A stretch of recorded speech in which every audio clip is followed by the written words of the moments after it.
أعوذ بالله من الشيطان الرجيم بسم الله الرحمن الرحيم رب اشرح لي صدري ويسر لي أمري واحلل عقدة من لساني يفقهوا قولي ربي زدني علما ربي زدني علما ربي زدني علما اللهم أرنا الحق حقا وارزقنا اتباعه وأرنا الباطل باطلا وارزقنا اجتنابه الله ربي لا أشرك به شيئا اللهم لا سهل إلا ما جعلته سهلا وأنت تجعل الحزن سهلا إذا شئت اللهم اجعلني أحبك بقلبي كله وأرضيك بجهدي كله اللهم ثبتنا عند الموت بلا إله إلا الله اللهم اهدني واهدني اللهم اهدني وسددني اللهم اهدني وسددني آمين اللهم آمين السلام علیکم ورحمۃ اللہ وبرکاتہ ہم اپنی ذمہ داری شہادت للناس کہ کیا ہم اپنی ذمہ داری کو کتنا نبھا رہے ہیں اس کے حوالے سے تھوڑی سی بات کریں گے قرآن پاک کی سورہ کی ڈیفرنٹ آیات ہیں جن پہ ہم انشاءاللہ تعالیٰ بات کریں گے ٹھیک ہے پہلی آیت جو ہے سورہ الحج ہے 67 to 68 انشاءاللہ تعالیٰ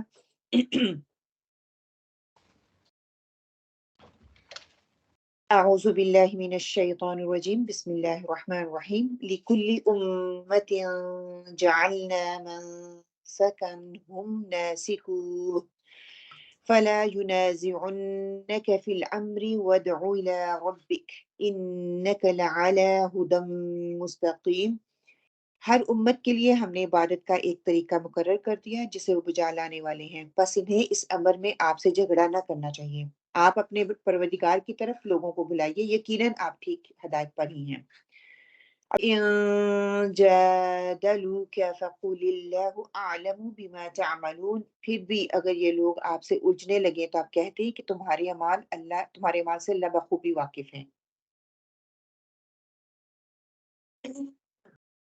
اب یہاں پہ جو بات بتائی جا رہی ہے کہ ہر امت کے لیے ہم نے عبادت کا ایک طریقہ جو ہے وہ مقرر کر دیا یہ آپ صلی اللہ علیہ وسلم سے کہا جا رہا ہے اس سے پہلے امتیں بھی جو آئیں اللہ سبحانہ تعالیٰ نے ہر ایک کے لیے ایک شریعت بھیجی یہ آپ سب کو پتہ ہے یہاں پہ جو ہے بات کرنے کا مقصد صرف یہی ہے کہ ہم آج اس میٹنگ میں بیٹھے ہوئے ہیں اپنی ذمہ داریوں کا احساس کرنے کے لیے کہ ہمیں اللہ سبحانہ تعالیٰ نے کون کون سی ذمہ داریاں دی ہیں اس پہ ہم بات کریں گے عبادت کا یہاں پہ جو ذکر آ رہا ہے نا کہ اصل چیز عبادت کی روح کیا ہے یہاں پہ یہ نہیں بتایا جا رہا ہے کہ جھگڑے کی بات ہو رہی ہے نا کہ کسی بھی امر میں آپ سے جھگڑا نہ وہ کریں کیونکہ پہلی امتوں کو جو شریعت دی گئی اس کی جو بنیاد تھی وہ آپ صلی اللہ علیہ وسلم اور آپ صلی اللہ علیہ وسلم کی شریعت ہے کہ پہلی شریعتوں کو بھی ہم مانتے ہیں یہ نہیں کہ نہیں لیکن آپ صلی اللہ علیہ وسلم کی شریعت جب آگی تو وہ حتمی شریعت ہوگی وہ احکامات جو وہ حتمی ہوں گے اور عبادت کے طریقے کی یہاں پہ جو بات ہو رہی ہے کہ اصل چیز جو اصل عبادت کی روح کیا ہے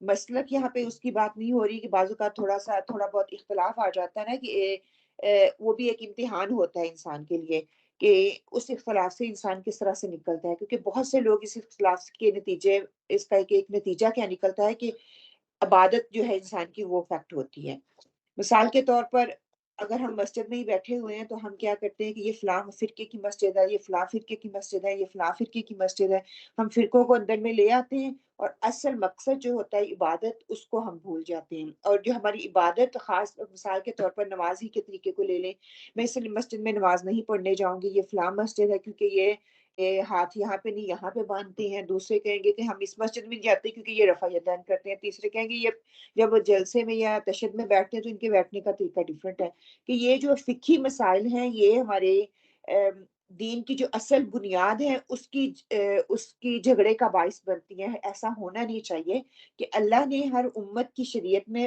فرق کیوں رکھا اس کو دوسری امت پر پریورٹی دینے کے لیے دوسری امت سے ممتاز کرنے کے لیے امتحان کے لیے کہ اگر موسیٰ علیہ السلام کا پیروکار جو ہے وہ محمد صلی اللہ علیہ وسلم پر ایمان لاتا ہے تو کیسے ثابت ہوگا وہ آپ پر ایمان لے کے آئے گا وہ آپ کی تعلیمات کو مانے گا عمل صالح کی بنیاد کیا ہے ہم وہ پڑھ رہے ہیں نا کہ عمل صالح کی بنیاد خالص اللہ کے لیے جو عمل کیا جائے اور آپ صلی اللہ علیہ وسلم کی اتباع ہوگی تو پھر وہ خالص عمل ہوگا آپ صلی اللہ علیہ وسلم کی شریعت آخری شریعت ہے دین کی اصل لوگوں کو اللہ تعالیٰ کی طرف اللہ تعالیٰ کی طرف جوڑنا ہے ان ظاہری اور چھوٹے چھوٹے جو اختلافات ہیں اس میں الجھ کر ہم نے دین کی جو اصل ہے اس سے دور نہیں ہونا اصل مقصد کیا ہے وہ پیچھے رہ جاتا ہے کیوں کیونکہ ہم اختلافات میں فقہی مسئلوں میں یہ جو ہے زیادہ امپورٹنٹ ہے کمپیئر ٹو کسی اور چیز کے حوالے سے. تو دین کی اصل روح جو ہے، دین کی یہ مسلک نہیں ہے، بلکہ اللہ تعالیٰ کی طرف کہ نہ یہ فرقے ہیں، ان فرقوں کی بنیاد سے اٹھ کر ہم لوگوں نے اللہ کی طرف سب کو جوڑنا ہے، اللہ کی طرف بلانا ہے، اللہ کا کام جو اللہ کا حکم جو ہے اس کی طرف جوڑنا ہے. جھگڑوں سے دین کی اصل جو ہے، دین کی بنیاد جو ہے اس کو نقصان پہنچتا ہے. ہدایت کیا ہے کہ ہدایت کا معیار اللہ سبحانہ وتعالیٰ نے یہ نہیں رکھا کہ آپ کس خاص مسلک سے آپ کا تعلق ہے، آپ حنفی ہیں، آپ شافعی ہیں، آپ کس مسجد سے آپ کا تعلق ہے. اللہ تعالیٰ نے دلوں کے حال دیکھنی ہے. اللہ تعالیٰ اسی فرقے کو یا اسی انسان کو ہدایت دے گا جو کہ خاص طور پر اللہ سبحانہ وتعالیٰ کے لیے کسی بھی کام کے لیے آگے بڑھے گا اور آپ صلی اللہ علیہ وسلم کی اتباع ہوگی. اگر کسی بھی کام کے لیے یہ دونوں چیزیں نہیں ہیں تو اللہ سبحانہ وتعالیٰ جو آپ کو ہدایت نہیں دے گا. اور ساتھ ہی ساتھ اللہ سبحانہ وتعالیٰ نے کہہ دیا ہے کہ وہ انہی چیزوں میں الجھے رہتے ہیں کہ پھر جب وہ جھگڑا کریں گے تو آپ ان سے کہہ دیجئے کہ اللہ کا خوف کریں، اللہ تمہیں خوب جاننے والا ہے. جھگڑے کا جواب جھگڑے سے نہیں دینا، بلکہ جھگڑے کا جواب دلیل سے دیں. اگر آپ کے پاس دلیل نہیں ہے دین کے معاملے میں، اللہ تعالیٰ نے ہمیں بحث سے روکا ہے، اللہ تعالیٰ نے ہمیں مجادلے سے روکا ہے، اللہ تعالیٰ نے ہمیں جھگڑے اور فساد سے روکا ہے. کیوں؟ کیونکہ یہ جھگڑا اور فساد جو ہے دین کو موند کے رکھ دیتا ہے، دین کی بنیاد کو ختم کر دیتا ہے، دین کا جو اصل مقصد ہے اس کو ختم کر دیتا ہے. تو ہم لوگوں نے ہر ایک چیز سے اوپر ہٹ کے صرف اور صرف ایک چیز کی طرف، اللہ تعالیٰ کی طرف جو ہے وہ بلانا ہے. فیصلہ قیامت والے دن اللہ خود ہی کر دے گا کہ آسانی کے ساتھ ہم لوگوں نے جو ہے کہ کسی کی اصلاح کرنی ہے. اگر وہ ماننا چاہتا ہے تو اس کی اپنے پہ ہے کہ وہ اگر مان لے تو اللہ سبحانہ تعالیٰ اس کے لیے ہدایت کی راہیں کھول دے گا. اگر وہ نہیں ماننا چاہتا تو جھگڑے کی کوئی گنجائش ہی نہیں بچتی کہ اگر دلیل ہے تو اس کو آگے پیش کر دیں، نہیں ہے تو پھر رہنے دیں. آپ صلی اللہ علیہ وسلم نے فرمایا تھا نا کہ 3 بار آپ صلی اللہ علیہ وسلم نے یہ الفاظ دہرائے کہ سنو، بہت زیادہ بحث اور تکرار کرنے، بیکار بحثوں میں پڑے رہنے اور جھگڑنے والے ہلاک ہو گئے.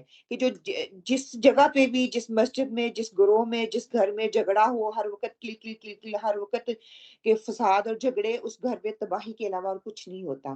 یہ پکچر آپ کو نظر آ رہی ہے کہ انسان ایک وقت میں راج کر رہا ہوتا ہے اور دوسرے ہی انسان دوسرے وقت میں وہ تنظیم، وہ گروہ جو ہے، وہ مسجد جو ہے نا، فرقوں میں جب ہم بٹ جاتے ہیں، ہم دوسروں کو اپنا پوائنٹ ظاہر کرنے میں لگ جاتے ہیں. اگر آپ اللہ پہ چھوڑ رہے ہیں تو اللہ پہ چھوڑ دیں. آپ صلی اللہ علیہ وسلم کا طریقہ ہمیں کیا ملتا ہے؟ آپ نے اصلاح کی، اللہ کے بتائے ہوئے طریقے کو بتایا، اور ساتھ ہی آپ صلی اللہ علیہ وسلم نے کہہ دیا کہ میں اپنے رب پہ چھوڑتا ہوں. اور ہمیں بھی یہی بتایا گیا کہ دین کے معاملے میں آپ نے کسی سے کوئی بحث اور تکرار نہیں کرنی، اصل طریقے سے جو ہے اس کو بتانا ہے. یہ آپ کو پکچر نظر آ رہی ہے؟ اگر آپ میں سے کوئی اس پکچر کو دیکھ کے تھوڑا ڈسکرائب کرے اور مجھے بتائے کہ آپ کو سمجھ کیا آ رہی ہے اس میں. بیلنس قائم ہے، اس میں جیسے مشکلات آ رہی ہیں لیکن پھر بھی وہ ایک دوسرے کے ساتھ نا جڑے ہوئے ہیں. ادھر سے مشکلات آ رہی ہیں لیکن وہ پھر بھی ایک دوسرے کے ساتھ جڑے ہوئے ہیں. ٹھیک ہے، الحمدللہ. کوئی اور؟ کوئی آگے کوئی پیچھے، سب کی اپنی اپنی رائے ہے. سب کی اپنی اپنی رائے ہے، کوئی آگے ہے کوئی پیچھے ہے، ہو سکتے سارے ہی صحیح ہیں. یہ نہیں کہ کوئی غلط ہے. یہاں پہ ہر کسی کی اپنی سوچ کا پوائنٹ ڈفرنٹ ہے نا، تو وہ صحیح ہو سکتی ہیں. Okay, good, excellent point. کوئی اور؟ دوسرا یہ ہے کہ وہ سب ڈفرینٹ شیپ، نسل اور رنگ سے ہیں، لیکن مین چیز ہے کہ وہ ایک دوسرے سے جڑے ہوئے ہیں پھر بھی. نسل ہاں، اور کہ سوچ سب کی ڈفرنٹ ہے. بیس یہ ہونی چاہیے کہ ایک دوسرے کے ساتھ جڑے رہیں. جب ہم لڑائی جھگڑوں میں پڑتے ہیں نا تو ہم ایک دوسرے سے علیحدہ ہو جاتے ہیں. اگر یہ علیحدہ ہو جاتے تو بکھر جاتے. ان کی بنیاد ایک ہے، وہ اس ایک چیز پہ اٹکے ہوئے ہیں. ہاں، ہمارے پوائنٹ آف ویو ڈفرنٹ ہو سکتے ہیں. ہمیں کوئی چھوٹا ہے، کوئی بڑا ہے، کوئی ڈفرنٹ گروہ سے تعلق رکھ رہا ہے، کسی کا ڈفرنٹ گروہ سے ہے، کسی کا ڈفرنٹ مسلک سے ہے. ٹھیک ہے، دیٹس فائن. ہمارا مین بنیاد جو ہے، مین بیس جو ہے وہ کیا ہے کہ اللہ سبحانہ تعالیٰ کی طرف جوڑنا ہے، اللہ کی بات کو ماننا ہے، اللہ کے بتائے ہوئے طریقے کی طرف چلنا ہے. نیور مائنڈ دوسرے کا اوپینین کیا ہے، دوسرا کیا سوچتا ہے. کہ ایک دوسرے کو سہارا دینا بھی نیکی ہے. اگر کوئی سہارا لینا ہی نہ چاہے. جی، وہ سب ایک دوسرے کے سہارے، کیونکہ اگر ایک پتھر اٹھ جاتا ہے وہ سارے گر جائیں گے. سارے گر جائیں گے. ہاں، اور بنیاد دیکھیں، جو بنیاد ہے نا، یہ جو نیچے پڑی ہوئی ہے، وہ کوئی لیڈر ہو سکتا ہے، وہ اگر فیملی ممبر ہے تو کوئی فیملی کا بڑا ہو سکتا ہے. اگر وہ کسی گروہ کا ہے تو کسی گروہ کا، کوئی مسجد کا لگا لیں، کسی مسلک کا لگا لیں، کسی کا بھی کوئی جو لیڈر ہو سکتا ہے وہ ہو سکتا ہے. اس نے دوسرے لوگوں کو کس طرح سے باندھ کے رکھا ہوا ہے. مسئلہ یہ ہے کہ اگر وہ لیڈر ہی نیچے نہ ہوتا، دوسرے لوگ اس کے اوپر کھڑے ہو سکتے تھے؟ نہیں. وہ دوسرے نہیں کھڑے ہو سکتے، کیونکہ لیڈر جو ہے وہ بیس بنا ہوا ہے، لیڈر نے دوسروں کو اپنے ساتھ جوڑ کے رکھا ہوا ہے۔ اگر یہی کہے گا کہ میں تو یہاں سے بھی نکلنے والا ہوں، میں یہ کام نہیں کرتا، آپ لوگ کرتے جائیں، وہ آہستہ آہستہ سارے ہی بکھر جائیں گے، کیونکہ ہر ایک کا پوائنٹ ڈفرینٹ ہے، ہر ایک کوئی بڑا ہے، کوئی چھوٹا ہے، کسی کی میں کوئی صلاحیت ہے، کسی میں کوئی صلاحیت ہے، ہر ایک کی صلاحیت ڈفرینٹ ہے نا۔ یہ ساری چیزیں مل کے وہ ایک بنیاد بنتی ہے، ایک طاقت بنتی ہیں۔ اور اس کو یہ سورہ یوسف میں دیکھیں، اللہ سبحانہ وتعالیٰ فرماتے ہیں بسم اللہ الرحمن الرحیم قل هذه سبیلی ادعو الی اللہ علی بصیرۃ انا ومن اتبعنی وسبحان اللہ وما انا من المشرکین۔ تم ان سے صاف کہہ دو کہ میرا راستہ تو یہ ہے، میں اللہ کی طرف بلاتا ہوں، میں خود بھی پوری روشنی میں اپنا راستہ دیکھ رہا ہوں اور میرے ساتھی بھی، اور اللہ پاک ہے اور شرک کرنے والوں میں سے میرا کوئی واسطہ نہیں ہے۔ کہ حضرت یوسف علیہ السلام کی ایک سٹوری سب کو الحمدللہ ہمیں پتہ ہے کہ دین کے کام کے لیے اصل غرض اور اصل مقصد کیا ہونا چاہیے، لوگوں کو کس چیز کی طرف ہم نے ابھارنا ہے، کس چیز کی طرف ہم نے دعوت دینی ہے، کس چیز کی طرف ان کی ڈائریکشن کرنی ہے، ہم مین مقصد کیا ہونا چاہیے کہ اللہ سے جوڑنا ہے، اللہ کا بندہ بنانا ہے۔ لیکن افسوس کی بات یہ ہے کہ آج کے دور میں نا دین جو ہے، دین کی آڑ میں انسان جو ہے اپنے مقاصد لے کے سامنے جب آتا ہے تو وہ کیا کرتا ہے کہ وہ انسان نہ صرف اپنے آپ کو نقصان پہنچا رہا ہوتا ہے بلکہ وہ اللہ کی دین کو نقصان پہنچانے کی کوشش کرتا ہے۔ آپ اور میں یہاں پہ ہم لوگ بیٹھے ہوئے ہیں الحمدللہ، ہم اپنے آپ سے سوال کریں کہ جب سے ہم اس جماعت کا حصہ بنے ہیں، الحمدللہ کچھ نئے لوگ آئے ہیں، ہم ان کو ویلکم کرتے ہیں کہ وہ بھی اس جماعت کا حصہ بننے آئے ہیں، کچھ پہلے سے بنے ہوئے ہیں، کچھ کو پہلے سے ہی اس آرگنائزیشن کا وہ حصہ بنے، کہ کیا جب سے وہ اس آرگنائزیشن کا حصہ بنے، اس گروہ کا حصہ بنے، یا اس جماعت کا حصہ بنے، یا اس مسجد کا حصہ بنے، اس کی ڈائریکشن کیا ہے کہ وہ جماعت کے ساتھ جڑنے کے بعد اس کا جو تعلق ہے وہ اللہ کے ساتھ اس کی قربت کا ذریعہ بن رہا ہے یا اللہ سے دور ہو رہا ہے، کہ اس کے ذریعے اس نے اللہ کو قریب پایا ہے یا اللہ سے وہ دور ہوا ہے، اللہ سے جڑا ہے، اللہ کی محبت اس نے پائی ہے، یا اس کے اپوزٹ ہے، اس کے برعکس ہے کہ وہ دنیا کی محبت میں گم ہے، دنیا سے انسانوں کی محبت میں گم ہے، دنیا کے فائدے کے پیچھے چل رہا ہے، صرف میرا میرا میرا کر رہا ہے کہ میرا ہی فائدہ ہر ایک میں مجھے ہی نظر آنا چاہیے۔ ہو سکتا ہے کہ دوسرے میں اختلاف کے باوجود اس میں اصلاح کا پوائنٹ ہو، لیکن ہم اپنی ہی اپنے آپ کو سامنے رکھ کے ہم اپنے آپ کو صحیح سمجھانے کی کوشش میں لگے ہوتے ہیں کہ کیا یہ مجھے اللہ کے قریب لانے کا ذریعہ بن رہا ہے، کہ شخصیت پرستی کا شکار تو نہیں کہیں میں ہو رہی کہ ہاں یہ میرا ہے، یہ میرا ہے، یہ مجھے یہی بندہ پسند ہے، میں نے اسی کو سننا چاہتی ہوں، میں اسی کے پاس رہنا چاہتی ہوں، میں اسی کے ساتھ میرا تعلق ہونا چاہیے۔ بعض اوقات دین کے نام پر جو ہے سیاست کی جاتی ہے، بعض اوقات اپنی پرسنل معاملات کی بنیاد پر دین کو بیچ میں لا کے اس میں سیاست کی جاتی ہے، مطلب کہ اللہ کو پیچھے چھوڑ کے جب ہم دوسری چیزوں کو آگے لے کے جائیں گے اس میں ہمارے لیے نقصان ہی نقصان ہے۔ اللہ کی بڑائی، اللہ کی عظمت، اللہ کی محبت، اللہ کا خوف، اللہ کا تقوی، اللہ کے آگے جھکنا اور اللہ کا فرمانبردار بن جانا، وہ چیز غائب ہوتی ہے۔ اپنے مقصد، اپنے مفادات، اپنی سیاست، دوسرے کو ہم نیچا دکھانے میں لگے ہوئے ہوتے ہیں کہ دوسرے کو نیچا میں دکھا دوں، میں اپنا پروف کر دوں، حتیٰ کہ مقصد یہ ہونا چاہیے تھا، شخصیت پرستی بھی نہیں ہونا چاہیے تھا، اپنا پوائنٹ پروو کرنا بھی نہیں ہونا چاہیے تھا، اللہ کا دین جو ہے اس کی سربلندی ہونی چاہیے تھی۔ دین کی طرف بلانے والے کو اللہ تعالیٰ کہتے ہیں نا بصیرت کی ضرورت ہوتی ہے، حکمت کی ضرورت ہوتی ہے، وہ کسی بھی ہم لیول پہ لے لیں۔ پھر جب میرے پاس بصیرت ہوگی، میرے پاس حکمت ہوگی تو اللہ تعالیٰ ہمیں معرفت دیتے ہیں، اور جو معرفت ہوتی ہے نا یہ وہ حکمت ہوتی ہے جو اللہ تعالیٰ نے پیغمبروں کو دی۔ اصل میں حکمت اس کو کہتی ہے کہ جو اللہ کی کتاب اور آپ صلی اللہ علیہ وسلم کی سنت کے ساتھ جڑی ہوئی ہو۔ وہ کیا ہو سکتا ہے؟ دیکھیں اللہ سبحانہ تعالیٰ نے اللہ اور اللہ کے نبی کی معرفت اللہ تعالیٰ جب دیتے ہیں، قرآن اور سنت کی معرفت انسان کو آ جاتی ہے، وہ انسان قرآن سے جڑ جاتا ہے، اللہ سے جڑنا اور آخرت کی فکر کا پیدا ہو جانا، یہ انسان کے اندر یہ حکمت اور معرفت یہ چیز لے کے آتی ہے۔ یوسف علیہ السلام نے کس طرح سے اسلام کی دعوت دی کہ آپ یوسف علیہ السلام نے کیا انہوں نے وہاں پہ سیاست بیٹھ کے کی؟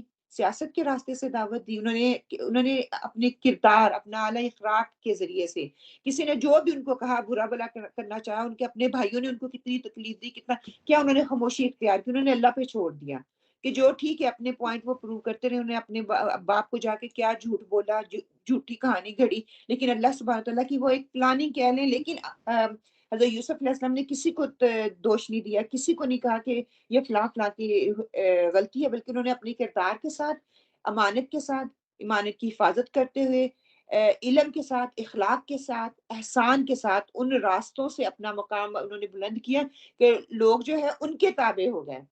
لوگ جو تھے وہ انہوں نے اپنا وہ مقام کیا کہ لوگوں کی وہ ضرورت بن گیا. ایک ٹائم ایسا آیا کہ لوگ ان کے بغیر جو ہے ان کا گزارا نہیں تھا. اور اصل چیز سیرت اور کردار کی پختگی یہی ہے کہ انسان اپنے آپ کو خاموشی اختیار کرے اور اپنے آپ کو اس مقام پر لے آئے کہ اللہ سبحانہ تعالیٰ کہتے ہیں نا کہ اللہ دوسروں کے دلوں میں بھی آہستہ آہستہ جب وہ دوسرا بندہ آپ کو دیکھے گا نا تو اس کے دل میں بھی آ جائے گا. ہم مسلک اور فرقہ پرستی سے اٹھ کے ایک کاز کی طرف ہمارا پن پوائنٹ جو ہے وہ ایک ہی ہونا چاہیے کہ ہم کس نہج کی طرف لوگوں کو بلا رہے ہیں, کس چیز کی طرف لوگوں کو بلا رہے ہیں. سورہ نحل میں اللہ سبحانہ تعالیٰ شکر گزاری کرنے والوں کا کام کیا ہوتا ہے؟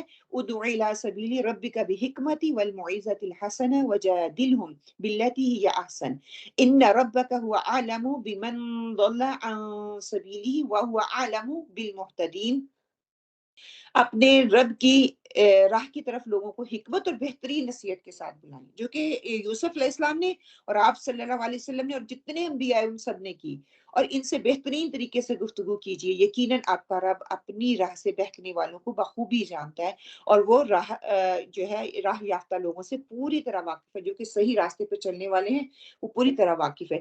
یہاں پہ جو ہے شکر گزاری اللہ سبحانہ تعالیٰ کی سب سے بڑی نعمت ہے کہ اللہ سبحانہ تعالیٰ نے ہمیں اسلام دیا. اور نعمت اسلام کا شکر ہم کیسے ادا کریں یا اس کا طریقہ کیا ہونا چاہیے؟ اب یہاں پہ آپ لوگ جو ہے میرے سوال کا جواب دیں کہ نعمت اللہ تعالیٰ نے دی ہے اسلام, اس کا شکر ہم کیسے ادا کریں یا پھر اس کا طریقہ کیا ہونا چاہیے؟ سب سے پہلے جو شکر گزاری ہے وہ یہ ہے کہ ہم اس کے احکام کے مطابق چلیں. اسلام اللہ تعالیٰ نے جو حکم دیا ہے وہ اس کے مطابق چلیں. یہ سب سے اعلیٰ درجے کی میرے خیال میں شکر گزاری ہے. تو اس کے بعد پھر ان کی خدمت جو ہے نا وہ بھی ایک شکر گزاری ہے کہ جیسے دین ہے اس کی بڑھوتی کے لیے ہم کام کریں. اللہ کے دین کی بڑھوتی کے لیے ہم کام کریں. اللہ اس کا بہترین. اوکے الحمدللہ, ایکسلنٹ. کوئی اور؟ اللہ کا ہر دفعہ ہم لوگوں کو اللہ کا شکریہ ادا کرنا چاہیے. اللہ کا شکر ادا کرنا تو چاہیے. کس طریقے سے کرنا چاہیے؟ کون سے طریقے ہونے چاہیے کہ اللہ کا شکر ادا کریں؟ خود سیکھنا ہے, سیکھ کے پھر اس کو اپنے عمل میں لانا ہے, اپنے آپ کو بھی چینج کرنا ہے, دوسروں کو بھی اس میں اصلاح کرنی ہے, ان کو بھی. الحمدللہ کہ خود سیکھنا ہے پھر دوسروں کو سکھانا ہے, خود سیکھ کے اپنے آپ کو چینج کرنا ہے پھر دوسروں کو چینج کرنا ہے. ٹھیک ہے الحمدللہ. کہ اللہ سبحانہ تعالیٰ جی نعمت یہی ہے نا کہ ہم جو چیز اللہ نے ہمیں عطا کی ہوئی ہے اس کو اس مطابق ہم اس کو استعمال کریں. جیسے آنکھیں اللہ نے اگر دی ہیں تو پھر آنکھوں کا یہی ہے کہ ہم اس کو اللہ کے لیے یوز کریں, اللہ کے دین کے لیے. ہاں کہہ سکتے ہیں کہ اللہ کے دین کے لیے. یہ بھی ایک بہت بڑی نعمت ہے, اللہ تعالیٰ کے دین کے لیے اس کو استعمال کیا جائے. پھر وہ جتنی بھی نعمتیں اللہ تعالیٰ نے دی ہیں وہ ہر نعمت کا حق پھر وہ تبھی ادا ہوگا نا کہ اللہ کے دین کے لیے اس کو استعمال کیا جائے. جیسے وقت ہے, صحت ہے, ساری چیزیں یہ اللہ کی نعمتیں ہیں, تو یہ پھر ہم اسلام کے لیے ہی لگائیں, دین کے لیے ہی لگائیں, تو پھر یہ ہمارا اصل شکر ہوگا. اوکے انشاءاللہ جزاکم اللہ خیرن کثیرہ. کہ سب سے بڑی نعمت اللہ تعالیٰ نے ہمیں اسلام دی, اور نعمت اسلام میں کسی جماعت کا یا کسی گروہ کے ساتھ مل جانا, دین کا پیغام دوسروں تک پہنچانا, یہی صحیح شکر ہے. اور اسی نعمت کا اللہ سبحانہ تعالیٰ یہاں پہ ذکر کر رہے ہیں کہ اللہ سبحانہ تعالیٰ نے آپ کو کوئی گروہ دے دیا, کوئی مسلک سے اٹھ کے, جماعت بندی سے اٹھ کے کسی گروہ یا کوئی ایسا پلیٹ فارم دے دیا جس کے ساتھ ایک گروہ کے ساتھ مل کے آپ اللہ تعالیٰ کا وہ پیغام دوسرے لوگوں تک پہنچا رہے ہیں. اینی ہو, وہ ضروری نہیں ہے کہ آپ نے وہاں پہ جا کے تقریر کرنی ہے یا کوئی درس دینا ہے, وہ کسی بھی طریقے سے اس آرگنائزیشن کو آپ سے فائدہ ہو رہا ہے. وہ جو آرگنائزیشن یا وہ مسجد یا وہ گروہ اللہ کے دین کا کام کر رہا ہے, اللہ کا پیغام دوسروں تک پہنچا رہا ہے, اللہ کے ساتھ لوگوں کو جوڑ رہا ہے, تو یہ بہت بڑی نعمت ہے. دین اسلام کے بعد کسی گروہ کے مل جانا یہ صحیح ہے. اور پھر دعوت اللہ بہترین کام ہے جو اللہ سبحانہ تعالیٰ نے ہمیں اور آپ کو جو ہے دیا. پھر یہ کہ وہ کام جو اللہ سبحانہ تعالیٰ نے پیغمبروں کو دیا, اللہ سبحانہ تعالیٰ نے ہمیں اس پہ فائز کیا. یہ کوئی ایسے ہی کام نہیں ہے, کوئی ایسی ذمہ داری نہیں ہے. اللہ سبحانہ تعالیٰ نے چنے ہوئے لوگوں کو یہ ذمہ داری دی. دیکھیں کتنے لوگ ہمارے ارد گرد ہیں, سب اپنی دنیا میں مشغول ہیں. کسی کو کوئی اللہ تعالیٰ نے جو ذمہ داری رسولوں پر ڈالی, پیغمبروں پر ڈالی, جو ذمہ داری اللہ تعالیٰ نے کہا تھا اب آنے والی امت مسلمہ کی ذمہ داری ہے, اس سے لوگ بھولے ہوئے ہیں.